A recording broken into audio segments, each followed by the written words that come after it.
नमस्कार विद्यार्थिनी मैत्रिणींनो, आज आपण 12वी सहकार या विषयाचं चौथं प्रकरण सुरू करतोय. महाराष्ट्र सहकारी संस्था कायदा 1960. आता महाराष्ट्र सहकारी संस्था कायदा 1960 बघण्याच्या अगोदर महाराष्ट्र सहकारी संस्था कायदा 1960 हा कसा अस्तित्वात आला हे पाहणं अतिशय गरजेचं आहे. भारतीय सहकारी चळवळ आणि तिचा उगम याचा विचार केल्यास आपल्या असे लक्षात येईल की भारतामध्ये 1904 साली पहिली सहकारी संस्था कायदा अस्तित्वात आला आणि खऱ्या अर्थाने सहकारी कायदा उगमाची गंगोत्री आहे. म्हणजे 1904चा हा पहिला कायदा सहकारी कायदा म्हणून अस्तित्वात आला आणि तिथूनच सहकारी संस्थेचा उगम झाला. भारतातील सहकारी चळवळ ही सरकार प्रणालीत प्रणीत सहकारी चळवळ असून शासनाने सहकारी चळवळ रुजवण्याकरता प्रयत्नाची शिकस्त केली आहे असे म्हटल्यास वावगे ठरणार नाही. भारतातील सहकारी चळवळ ही आर्थिक आणि सामाजिक परिस्थितीची निर्मिती आहे. म्हणजेच आपल्या असे लक्षात येईल की भारतामध्ये सहकारी चळवळीचा उगम 1904च्या कायद्याने झाला आणि भारतामध्ये सहकारी चळवळ जी आहे ती सरकारप्रणीत सहकारी चळवळ आहे. म्हणजेच शासनाने सहकारी चळवळ रुजवण्याकरता अनेक प्रयत्न केलेले आहेत आणि भारतातील सहकारी चळवळ जी आहे ती आर्थिक आणि सामाजिक परिस्थितीची निर्मिती आहे. सहकाराच्या माध्यमातून ग्रामीण समस्या सोडवता येतील अशी कल्पना त्यावेळच्या मद्रास चेन्नई प्रांतिक सरकारने मांडली. म्हणजे सहकाराच्या माध्यमातून ग्रामीण भागात अनेक प्रकारच्या समस्या होत्या आणि ग्रामीण भागाच्या समस्या जर सोडवायच्या असतील तर त्या सहकाराच्या माध्यमातून सोडवता येईल अशी कल्पना मद्रास चेन्नई प्रांतीय सरकारने मांडली. 1882 साली मद्रास सरकारने राज्यातील शेतीसाठी सहकारी बँक स्थापन करण्याच्या शक्यतेचा अभ्यास करण्यासाठी सर फेडरिक निकोल्सन यांना युरोपला पाठवले. त्यानंतर 1899 मध्ये सर फेडरिक निकोल्सन यांनी जर्मनीच्या धर्तीवर रफायझन पद्धतीची ग्रामीण सहकारी पतपेढी संस्था स्थापन केल्या जाव्यात अशी आपल्या अहवालात शिफारस केली. याच काळात ड्युपरनेक्स यांनी उत्तर प्रदेशात ग्रामीण बँका स्थापन करण्याचा प्रयत्न केला. त्यानंतर 1900 साली सर एडवर्ड लॉ यांच्या नेतृत्वाखाली त्यावेळच्या सोसायट्यांचा अभ्यास करून सहकारी सोसायट्यांसाठी योग्य कायदा करण्याच्या दृष्टीने एक समिती नेमली. डेझिल इबेस्टिन यांनी 23 ऑक्टोबर 1903 मध्ये सहकार कायद्याचा मसुदा तयार केला. सर एडवर्ड लॉ समितीच्या शिफारशीनुसार सहकारी पतसंस्थेचा कायदा 1904 हा सहकारी संस्थांसाठी पहिला कायदा भारत सरकारने संमत केला. हा कायदा म्हणजे खऱ्या अर्थाने भारतीय सहकारी चळवळीची सुरुवात होय असं म्हणजे खऱ्या अर्थाने भारतीय सहकारी चळवळीची सुरुवात येथेच झाली. 1904च्या सहकार कायद्यानुसार सहकारी तत्वावर पतसंस्था काढण्याची सोय झाली. या कायद्यात पुढील 7-8 वर्षाच्या काळात अनेक दोष दिसून आले, कारण पतपुरवठा सोडून अन्य प्रकारच्या सहकारी संस्था स्थापन करण्याची सोय नव्हती. म्हणजे ज्या वेळेला 1904 साली पहिला सहकारी संस्था कायदा अस्तित्वात आला त्यावेळेला त्या सहकारी संस्थेच्या कायद्यामध्ये फक्त पतपुरवठ्याचाच विचार केला गेला होता, परंतु पतपुरवठ्या व्यतिरिक्त अनेक गोष्टींसाठी कर्जाची आवश्यकता होती आणि म्हणून 1904चा कायदा झाल्यानंतर पहिल्या 7-8 वर्षा काळामध्ये त्याच्यामध्ये अनेक उणिवा दिसून आल्या आणि त्या उणिवा दूर करण्यासाठी 1912 साली दुसरा कायदा संमत करण्यात आला. या कायद्यात 1904च्या ज्या त्रुटी राहिलेल्या आहेत 1904च्या बहुतेक तरतुदी तशाच ठेवण्यात आल्या. या कायद्यात पतपेढ्याशिवाय अन्य प्रकारच्या सहकारी संस्था स्थापन करण्यास प्रोत्साहन दिले गेले. 1912च्या कायद्याचे हे महत्त्वाचे वैशिष्ट्य आहे. 1919च्या सहकार कायद्यानुसार सहकार हा विषय केंद्र सरकारकडून राज्य सरकारकडे वर्ग करण्यात आला आणि त्यानंतर सहकार हा विषय राज्य सरकारकडे आल्यानंतर मुंबई सरकारने मुंबई प्रांताकरता मुंबई सहकारी कायदा 1925 हा कायदा पास केला.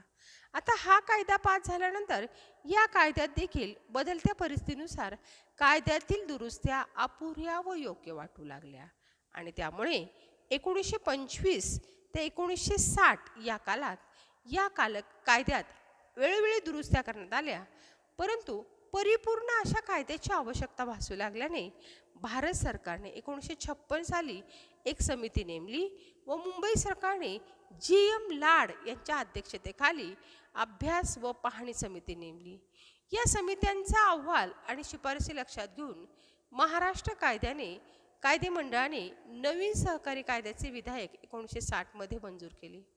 1961 साली महाराष्ट्राच्या माननीय राज्यपालाची त्यास मंजुरी मिळाली व 26 जानेवारी 1962 या दिवसापासून त्याची अंमलबजावणी झाली. हा कायदा 1960 मध्ये पास झाला, तो म्हणजे महाराष्ट्र सहकारी संस्था कायदा 1960 या नावाने ओळखला जातो. आता महाराष्ट्र सहकारी संस्था कायदा 1960 या नावाने ओळखला गेलेला या कायद्याच आपण याच्यामध्ये पाहणार आहोत.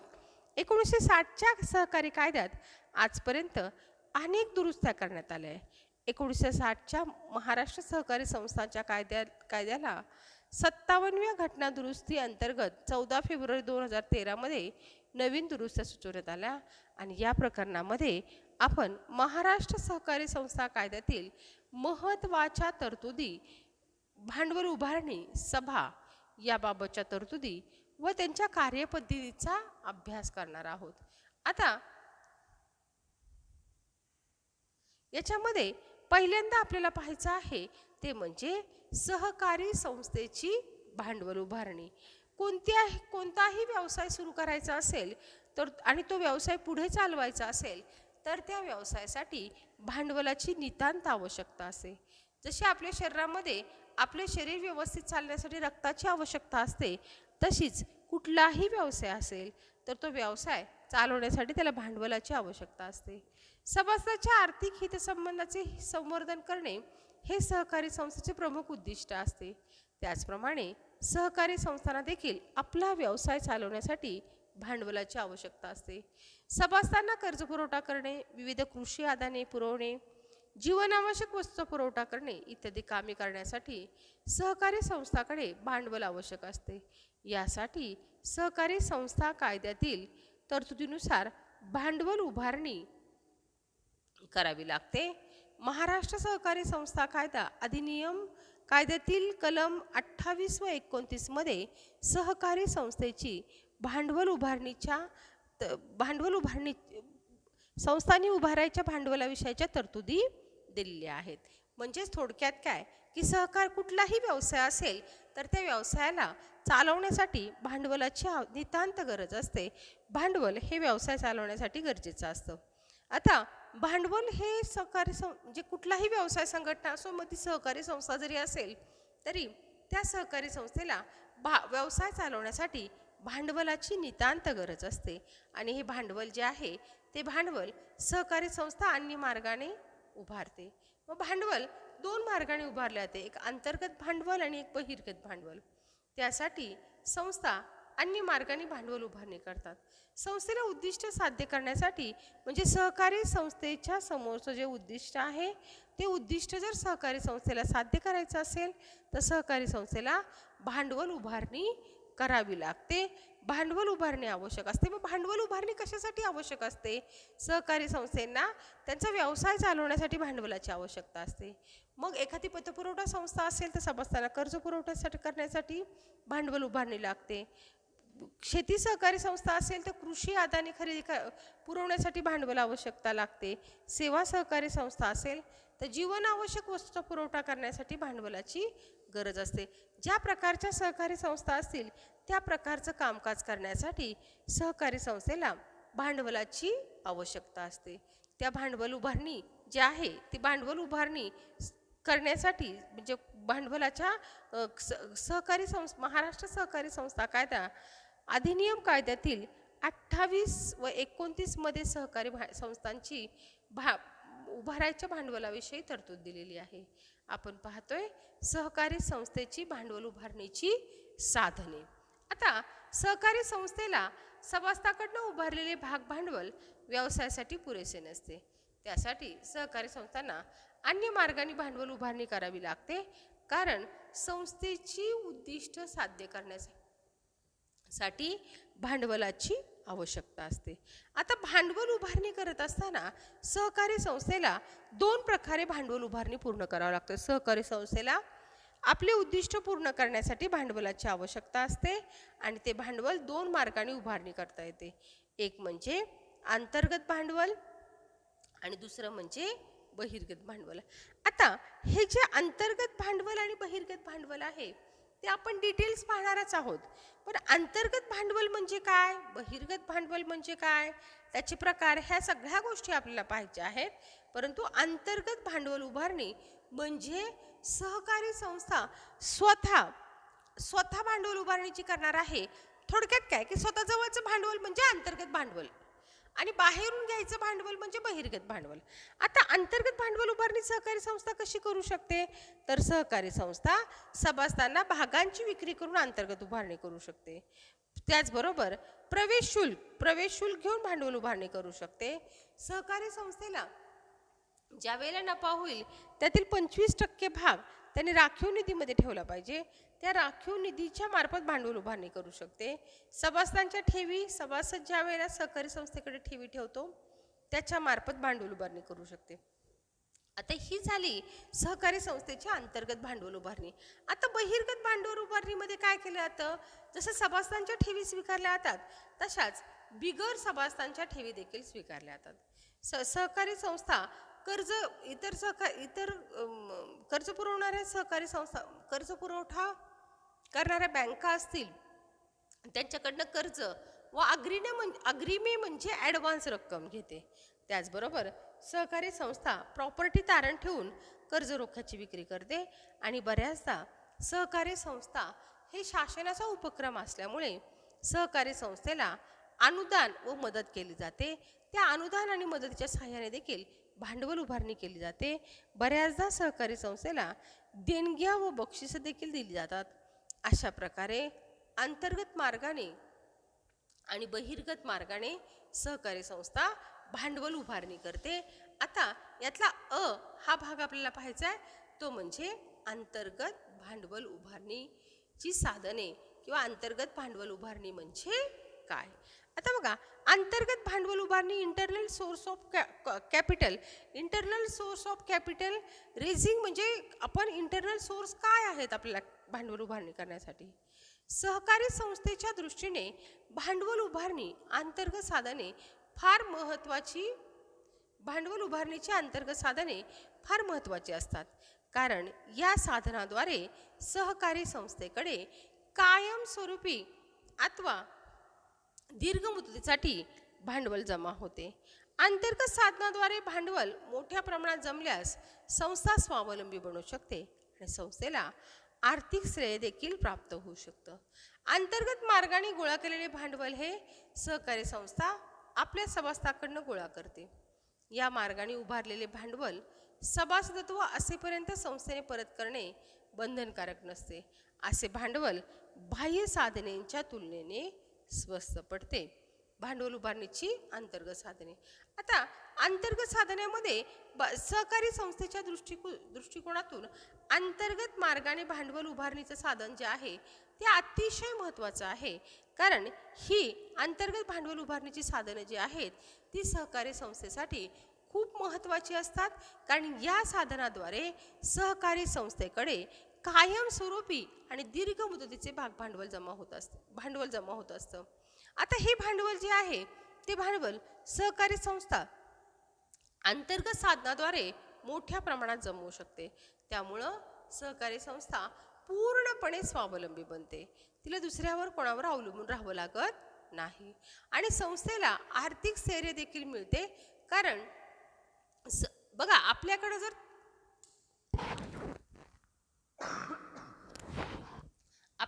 स्वतःचे पैसे असतील तर ते आपले स्वतःचे असतात आणि आपल्याकडे पैसे आहे हा आपल्याला एक कॉन्फिडन्स असतो. त्याच पद्धतीने सहकारी संस्थेकडे स्वतःचं भांडवल असेल तर सहकारी संस्था स्वावलंबी बनू शकते आणि संस्थेला आर्थिक स्थैर्य देखील प्राप्त होते. मग ही सहकारी संस्था जी आहे ती अंतर्गत मार्गाने भांडवल गोळा कसं करते?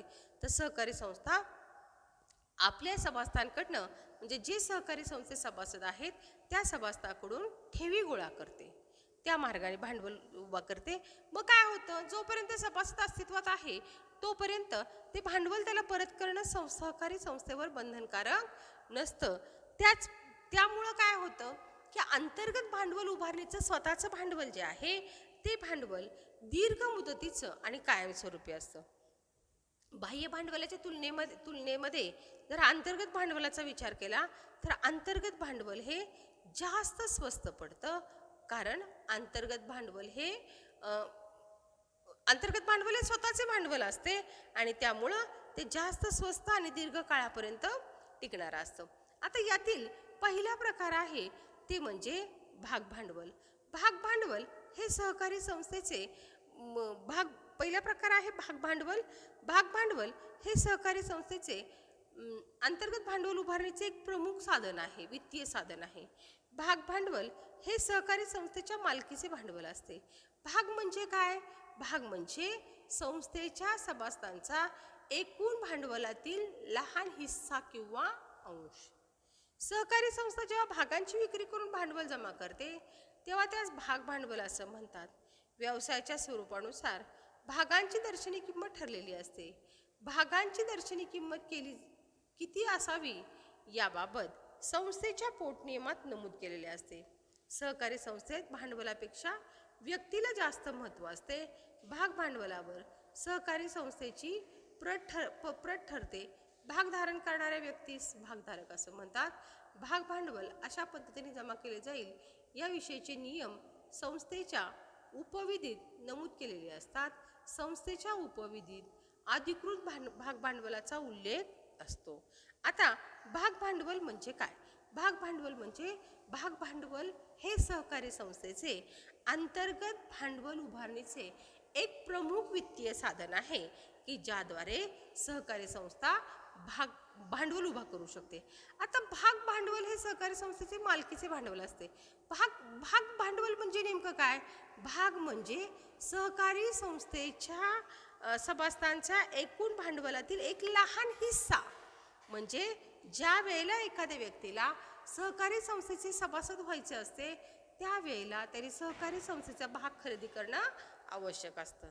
म्हणून सभासदांच्या एकूण भांडवलातील लहान हिस्सा असा अंश आहे. सहकारी संस्था जेव्हा भागांची विक्री करते आणि आम जनतेला भागांची विक्री करून सहकारी संस्था भांडवल जमा करते तेव्हा त्यास भाग भांडवल असं म्हणतात. व्यवसायाच्या स्वरूपानुसार भागांची दर्शनी किंमत ठरवली जाते. आता मुळात सहकारी संस्था ही काय केली जाते? सहकारी संस्था ही आर्थिकदृष्ट्या दुर्बल लोकांसाठी स्थापन केलेली आहे. म्हणून भाग भांडवलाच्या दर्शनी किंमत किती असावी याबाबत पोटनियमांमध्ये तरतूद दिलेली असते. त्या तरतुदीनुसार भाग भांडवलाची किंमत ठरवावी लागते. आता सहकारी संस्थेत काय केलं जातं? तर सहकारी संस्था ही सेवा देण्याच्या उद्देशाने स्थापन झालेली असते. म्हणून सहकारी संस्थेत भांडवलापेक्षा व्यक्तीला जास्त महत्त्व असते आणि त्यामुळं भाग भांडवलावर सहकारी संस्थेची पत ठरते. म्हणजे सहकारी संस्थेमध्ये भाग भांडवलापेक्षा व्यक्ती जास्त महत्त्वाची असते आणि व्यक्ती महत्त्वाची असल्यामुळे भाग भांडवलावर सहकारी संस्थेची पत ठरते. भाग धारण करणाऱ्या व्यक्तीस भागधारक असं म्हणतात. भाग भांडवल अशा पद्धतीने जमा केले जाईल या विषयाचे नियम संस्थेच्या उपविधीत नमूद केलेले असतात. संस्थेच्या उपविधीत अधिकृत भाग भांडवलाचा उल्लेख असतो. थोडक्यात जर सांगायचं म्हटलं तर सहकारी संस्थेच्या अंतर्गत भांडवल उभारणीचा पहिला भाग आहे तो म्हणजे भाग भांडवल. भाग भांडवल म्हणजे काय की सहकारी संस्थेने भागांची विक्री करून जमा केलेले भांडवल म्हणजे भाग भांडवल. भाग एकूण भांडवलातील एक हिस्सा असतो. सहकारी संस्थेमध्ये भाग घेण्यासाठी किंवा सहकारी संस्थेत सभासद होण्यासाठी प्रत्येक व्यक्तीला भाग धारण करावा लागतो. भागाची दर्शनी किंमत अतिशय कमी असते, सर्वसामान्य माणसाला परवडणारी असते, कारण सहकारी संस्थेमध्ये पैशापेक्षा भांडवलापेक्षा व्यक्ती महत्त्वाची असते आणि त्यामुळं सहकारी संस्थेच्या म्हणजे सहकारी संस्थेच्या पोटनियमामध्ये तरतूद केल्याप्रमाणे भाग भांडवलाची रक्कम ठरवली जाते. जी व्यक्ती भाग धारण करते त्या व्यक्तीस भागधारक असे म्हणतात. भाग भांडवल अशा पद्धतीने जमा केले जाईल किंवा भाग भांडवल कशा पद्धतीने जमा केले जाईल अशा नियम संस्थेच्या उपविधीमध्ये नमूद केलेले असतात. संस्थेच्या उपविधीत अधिकृत भाग भांडवलाचा उल्लेख असतो. अशा प्रकारे भागांची विक्री करून सहकारी संस्था भाग भांडवल उभा करते. भाग भांडवल हे सहकारी संस्थेचे अंतर्गत भांडवल उभारण्याचे प्रमुख साधन आहे. भाग म्हणजे शेअर्स, ज्याला इंग्लिशमध्ये आपण शेअर्स म्हणतो, आणि तो एकूण भांडवलाच्या हिश्श्यातील एक भाग असतो जो सहकारी संस्था सभासदांना विकून त्याची सभासदांना विक्री करून ती भाग भांडवल उभा करते. अशा प्रकारे सहकारी संस्थेच्या अंतर्गत भांडवल उभारणीच्या साधनामधलं पहिलं साधन आहे ते म्हणजे भाग भांडवल. भाग भांडवल हे संस्था अस्तित्वात असेपर्यंत राहते. भाग भांडवल हे सहकारी संस्था असेपर्यंत राहते. कलम 28 प्रमाणे कोणतीही व्यक्ती सहकारी संस्थेच्या एकूण भांडवलाच्या 1/5 किंवा 5 लाख यापेक्षा अधिक रकमेचे भाग भांडवल धारण करू शकत नाही. यास राज्य सरकार, जिल्हा परिषद व पंचायत समिती अपवाद आहेत. तथापि राज्य सरकार राजपत्रात अधिसूचना प्रसारित करून कोणत्याही प्रकारचे संस्थेचे भाग भांडवल धारण करण्याची मर्यादा वाढवू शकतात. अशा प्रकारे सहकारी संस्थेच्या भांडवल उभारणीच्या मार्गातला पहिला मार्ग आहे आणि तो म्हणजे भाग भांडवल. ठीक आहे, आज आपण भाग भांडवल पाहिलं. आज आपण इथं थांबतोय. उद्याच्या लेक्चरला या पुढचा भाग पाहूया. धन्यवाद.